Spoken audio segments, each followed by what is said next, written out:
हम लोग कंटिन्यू करने वाले थे यहाँ से charge to mass ratio of electron. तो let's go with this charge to mass ratio. काम इस पे किया एक फिजिसिस्ट से, जे थॉमसन ने, और इलेक्ट्रिकल चार्ज और इलेक्ट्रॉन की मास के रेशियो को का रेशियो इन्होंने पता किया। कैसे पता किया ये टोटल आपको भी इस लेक्चर में तो जानने को नहीं मिलेगा, बशर्ते इस तरह के एक्सपेरिमेंट हो सकता है आपको ग्रेजुएशन में करने को मिले। By using cathode ray tube, cathode ray tube के बारे में पहले बात हो चुकी है, and applying electrical and magnetic field perpendicular to each other.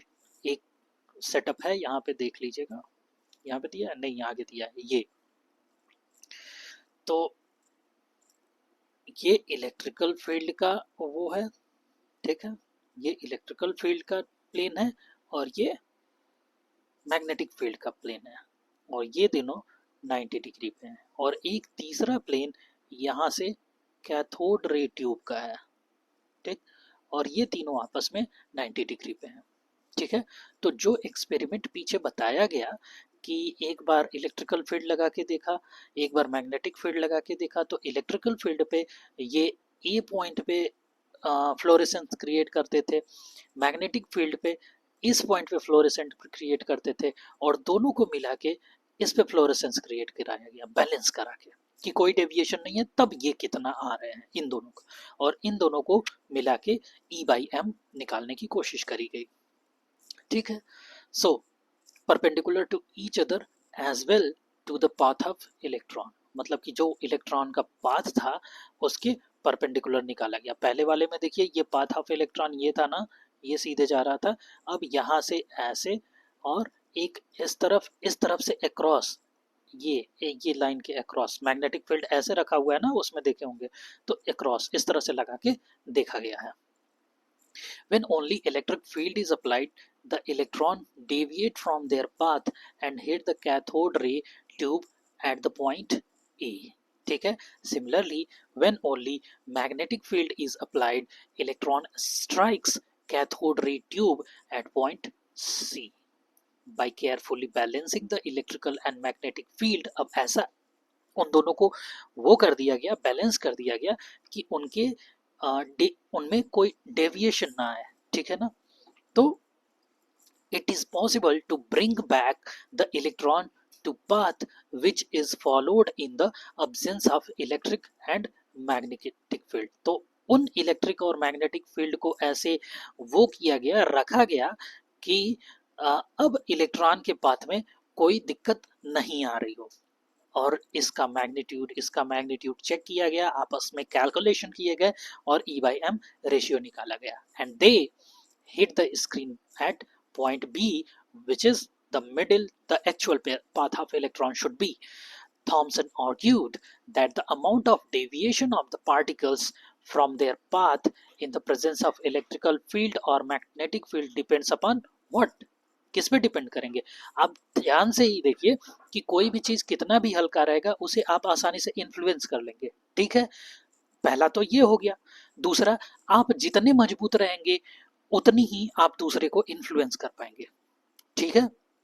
तो यही चीजें बात की गई है। एक तो वो जितना हल्का रहेगा उतना ही ज्यादा डेविएट होगा, दूसरा आप जितना मजबूत रहेंगे उतना ही ज्यादा डेविएट कर पाएंगे। तो इन दोनों को ही मिला के कुछ कंक्लूजन निकाले गए हैं। Magnitude of negative charge on the particle greater the magnitude of charge, sorry, the magnitude of negative charge on the particle greater the magnitude, अच्छा, ये मैग्नीट्यूड चार्ज, जितना चार्ज है उस पार्टिकल पे, उस पे डिपेंड कर रहा है, और बता रहा है कि जितना ज्यादा मैग्नीट्यूड रहेगा चार्ज का उतना ही ज्यादा वो इंटरेक्ट करेगा मैग्नेटिक या इलेक्ट्रिक फील्ड से। जाहिर सी बात है, जितना तगड़ा चुंबक रहेगा और जितना तगड़ा दूसरा चुंबक रहेगा वो उतना ही तेज आपस में वो आकर्षित या वो प्रतिकर्षित करेंगे, ठीक है। तो उतना ही तेज डिफ्लेक्शन भी होगा, उतना ही the greater is the deflection, ठीक। The mass of the particle, दूसरा मास पे डिपेंड करता है, पहला मैग्नीट्यूड ऑफ नेगेटिव चार्ज पे डिपेंड कर रहा है क्योंकि इलेक्ट्रॉन की बात कर रहे हैं। मास of the particle. Lighter the particle greater the deflection, जितना हल्का रहेगा उतनी तेजी से ये खींच पाएंगे। ठीक है। अब the strength of electric and magnetic field, मतलब कि आप जितना ही मजबूत होंगे, ये जितना ही मजबूत होंगे उतना ही उस इलेक्ट्रॉन को ये डिफ्लेक्ट करा पाएंगे। ठीक है ना। The deflection of electron from its original path increases with increase in voltage across the electrode और the strength of magnetic field. जाहिर सी बात है भाई, उतना ही आसानी से फोर्स भी लगा पाएगा। ठीक है। By carrying out accurate measurement, अब इसके बाद एक्यूरेट मेजरमेंट करने के बाद on the amount of deflection, वो कितना डिफ्लेक्ट कर रहे हैं एक यूनिट चेंज पे, observed by the electron on the electric field strength or the magnetic field strength, Thomson was able to determine the value of charge to mass of electron of ratio। ठीक है। तो वो आया इतना। Charge का जो वो है कूलम्ब होता है और मास केजी होता है, तो यही है कूलम्ब पर केजी, कूलम्ब पर केजी या coulomb kilogram -1, where me is the mass of electron and e is the charge of electron, यही सब दिया गया है। ठीक है। और जो मैग्नीट्यूड है वो नेगेटिव है क्योंकि नेगेटिवली चार्ज होता है। अब जब E बाई एम पता कर लिया गया, E बाई एम पता कर लिया गया और इसकी value 1.7 cross 10 to the power कितनी दी गई, मैं मिस कर रहा हूँ 11 1.76 भी ले लीजिए। ठीक है। अब इसमें से कोई एक पता कर लिया जाए तो कोई दूसरा पता चल जाएगा। ठीक है। तो अब एक आसान तरीका निकाला कि ये पता कर लिया जाए। ठीक है। या पता नहीं, ये पता किया, देखते हैं, मैं कंफ्यूज हो रहा हूँ जरा सा। तो मिलिकन ने एक वो किया, एक्सपेरिमेंट किया, devised a method known as oil drop experiment to determine the charge on the electron. तो इसको पता करने की कोशिश किया तो ये पता किया जाएगा। On the electron he found the charge on the electron to be this -1.6 cross 10 to the power -19। The present accepted value of electron charge is this. काफी एक्यूरेट है भाई। The mass of electron was determined by combining this result to the Thomson's value and पा गए हम लोग mass of electron. ठीक है ना। अब discovery of proton and neutrons. Electrical charge carried out in modified cathode ray tube led to the discovery of canal rays. तो अब तक कैथोड से जो लाइट निकल रही थी उसे कैथोड रेज कहे और बाद में उसी को इलेक्ट्रॉन का नाम दिया गया क्योंकि वो पार्टिकल के उनकी पार्टिकल नेचर वो बता दी गई थी। अब बात आया कि इन्होंने एक एक्सपेरिमेंट किया कि एनोड को ऐसा रखा कि उसमें छेद था, तो ये रेज या फिर कोई कुछ रेज ऐसे थे कि इनसे भी निकल रहे थे, कैनाल रेज। ठीक है। Carrying positively charge particle, the characteristic of these positively charge particle are listed below. अब ध्यान दीजिएगा, जब इन कैथोड रे के उसकी बात करी गई तो कुछ हम लोगों ने नेचर देखा था कि unlike cathode ray mass of positively charged particle depend upon the nature of gas present in the cathode ray tube. ठीक है।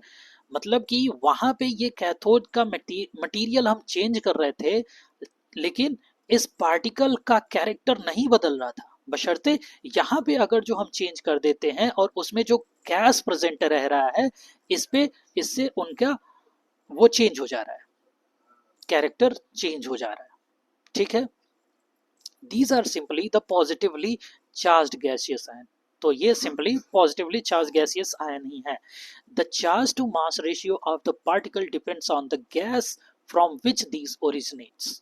अब ये भी था कि अगर जो ये चेंज हो जा रहे हैं तो इसकी वजह से E बाई एम भी चेंज हो जाएगा, काहे कि गैस पे डिपेंड कर रहा है। अगर हमने गैस बदल दिया तो उस गैस का मास कुछ अलग होगा, उस गैस के उस पर्टिकुलर पार्टिकल का मास दूसरा होगा, इसलिए E बाई एम भी बदल जाएगा।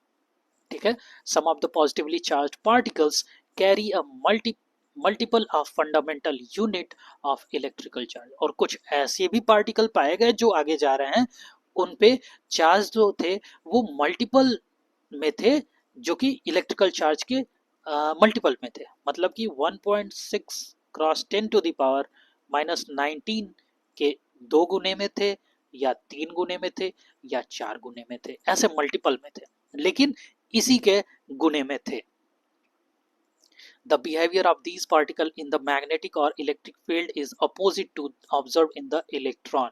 मतलब कि इलेक्ट्रॉन से अपोजिट बिहेव कर रहे थे, मतलब कि इलेक्ट्रॉन पे चार्ज हमने साबित कर लिया है नेगेटिव है, तो मे बी ये पॉजिटिव होंगे।